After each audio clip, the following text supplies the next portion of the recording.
maybe 2020, when everything was shut down with COVID, we all had to shift to digital classes. And at the time, I was teaching architecture studios at Auburn University in Alabama. My husband was also teaching there, but in landscape. And he was on the job search when everything shut down. So he had applied to ESF and a couple of other jobs.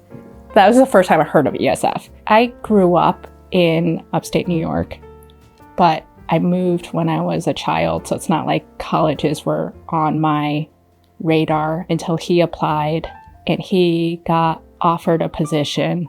I ended up applying for a job here as well in landscape. So I knew it was going to be a shift for me.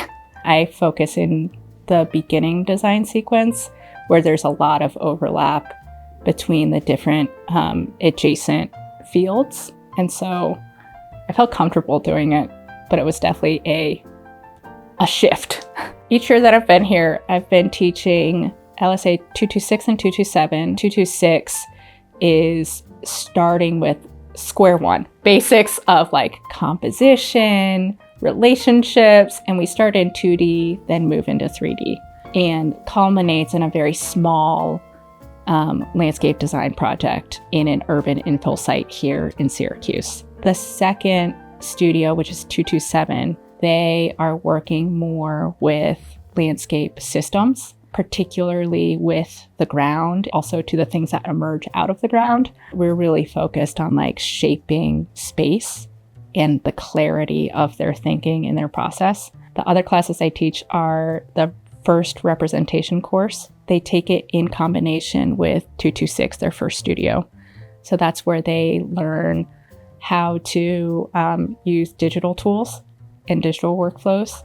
So that kind of takes them through the suite of all of the Adobe suite and AutoCAD. The other classes with the first years is called Drawing Studio. They start off with 2D, very abstract collages, some of the stuff that you see back here, but taking on just like how do we understand like repetition and organization? How does that then translate into something that we make? Specifically looking at like how do we represent and draw plants and vegetation in a way that evokes character and qualities. A lot of that is like teaching them that it's not just about drawing what we see or what we think we see, but how do we evoke some character or emotion out of that. So this year we decided to try to collaborate more heavily with SU's architecture department. And we've been going to each other's reviews and seeing projects for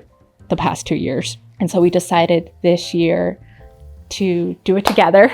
Architecture students and landscape students in their second year are all at the quarry. So we're working on a research lab. They're working on a terracotta research lab, but similar programs and similar strategies.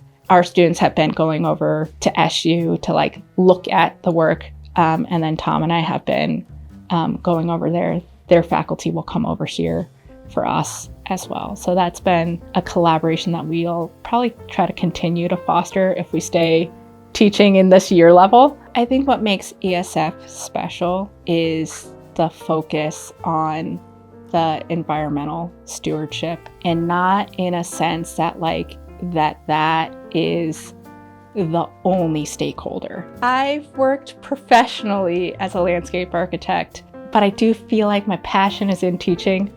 I never felt like I was in the right place when I was in professional practice.